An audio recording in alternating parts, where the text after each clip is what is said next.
Oke, ngebahas tentang Seraphim nih, ternyata itu lebih mengerikan daripada sekedar teknologi canggih yang dibuat oleh Vegapunk sendiri. Faktanya Seraphim sendiri itu berhubungan dengan senjata kuno dan teknologi canggih 900-an tahunan yang lalu. Vegapunk yang kini telah membaca seluruh literatur Ohara nih yang ia simpan dalam otaknya itu, pada akhirnya membuat sebuah mahakaryanya yang menjadi pengganti para Shichibukai. Bahkan pemerintah dunia itu mendapati privilege nih karena mereka memiliki hal tersebut. Tetapi kenapa untuk Seraphim Kuma itu kemarin mereka mengembalikannya, bahkan ia dibawa langsung oleh agen CP0 yang dikomandoi oleh Rob Lucci. Ini menarik karena pada akhirnya Seraphim sendiri itu diciptakan karena memiliki referensi-referensi yang sangat menarik pula. Nah, hingga pada akhirnya mereka lah yang disebut sebagai The New Pacifista. Benarkah mereka akan sulit dihancurkan? Nah, kita akan mulai breakdown tentang sisi lain dari Seraphim ini. Kita mulai.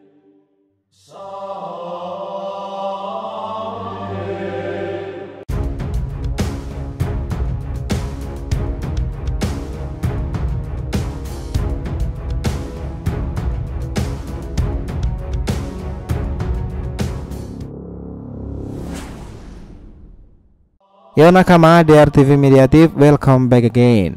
Nah, kali ini kita akan membongkar nih kenapa Seraphim itu lebih kuat daripada Pacifista dan hubungannya dengan teknologi 900-an tahunan yang lalu. Bagaimana awal mulanya mereka itu diciptakan. Oke, biar nggak salah persepsi silahkan simak sampai akhir ya. Jangan lupa klik lonceng subscribe-nya biar nggak ketinggalan informasi lainnya dari DRTV. Follow juga nih Instagram dan TikTok DRTV Mediatif yang berisikan populer konten ASEAN pop culture lainnya. Oke, kita lanjut. Nah, dengarkan ini baik-baik.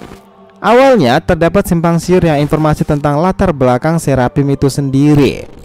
Apakah udah sensitif mengambil referensi kembali dari mitologi or hikayat Mesir kuno seperti Alabasta ataupun Nefertari? Tetapi jika mencari sumber-sumber informasi nih, ada informasi yang lebih kuat tentang dari mana asal-usul Seraphim itu diciptakan. Dan itu kita dapatkan dari sumber Wikipedia. Disclaimer ya, mohon maaf jika salah penyebutannya. Di sini dikatakan bahwa Seraphim atau Seraphim adalah salah satu makhluk surga yang disebutkan dalam kitab suci Tanakh dalam perjanjian lama, dan Seraphim sendiri mewakili tingkatan tertinggi para malaikat. Di sini dalam sumbernya itu dikatakan bahwa terjemahan Seraphim bermakna sebagai ular terbang yang berapi-api.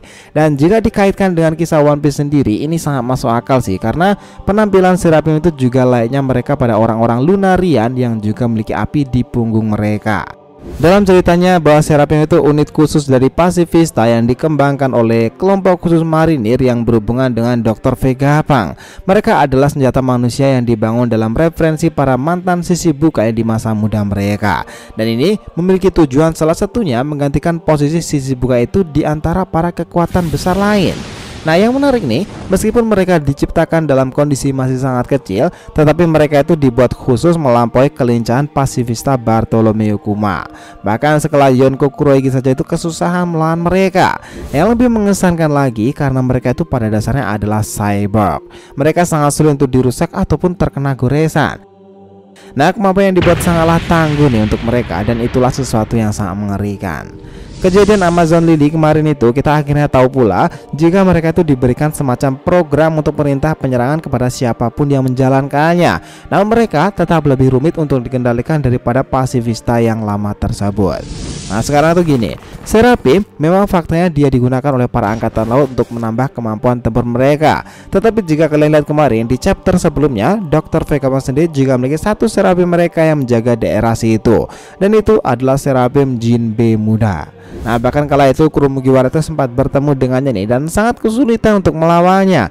Dia bahkan memiliki hampir semua kemampuan alami dari Jinbe. Nah, tak hanya kekuatannya yang mirip, Seraphim Jinbe sendiri itu tak akan bisa milih siapa yang akan ia lawan. Itu semua baru berhenti nih ketika pengguna melakukannya. Dan ini sama seperti yang dilakukan oleh Vegapunk Saka kala itu. Bahkan jika kita ingat lagi nih, kedatangan Saka itu juga mengungkapkan setitik cercah misteri nih yang akan terbongkar jika Dr. Vegapunk itu beneran mengetahui tentang sejarah kerajaan dan kekuatan besar di masa lalu. Bahkan pulau yang mereka anggap sangat maju dan canggih itu nyatanya adalah masa lalu. Dalam artian di sini karena di beberapa daerah pula ada tempat yang seperti Egghead yang serupa saat ini.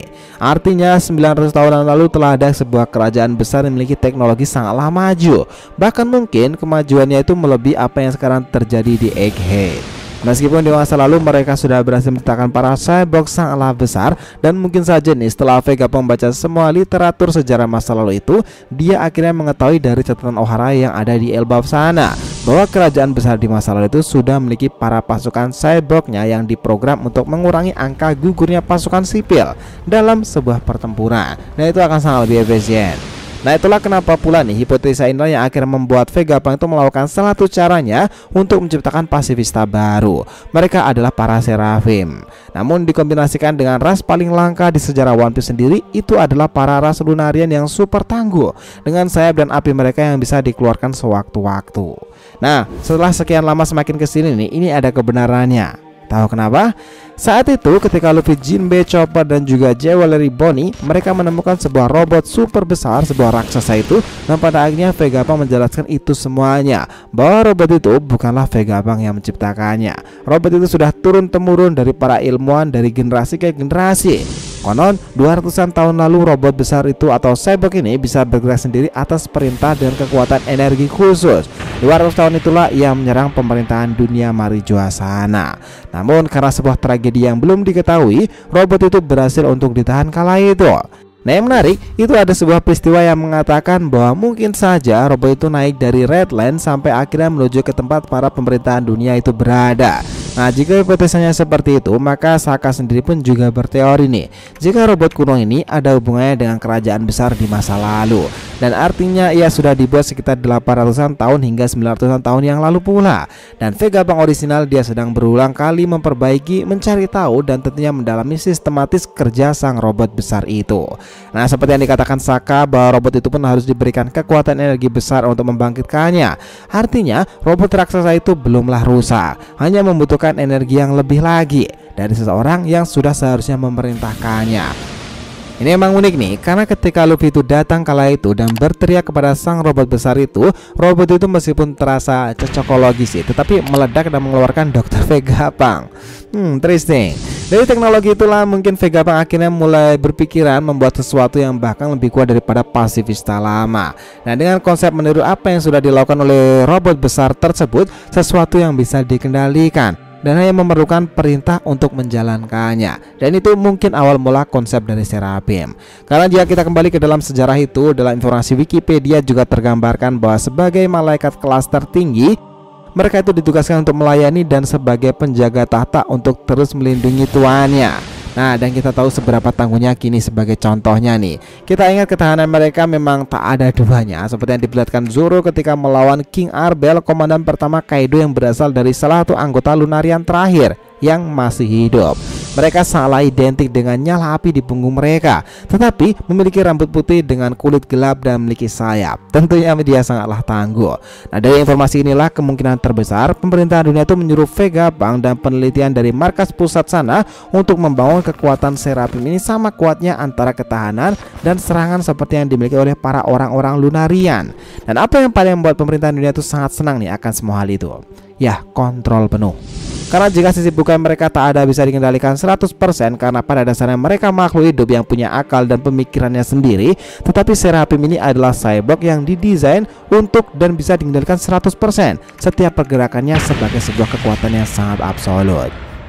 Bukankah ini terdengar lebih menarik lagi? Gimana pendapat kalian? So, itulah tadi nih pembahasan kita mengenai hipotesa membongkar kenapa Seraphim itu sendiri lebih kuat daripada pasifista dan hubungannya dengan teknologi 900-an tahunan yang lalu.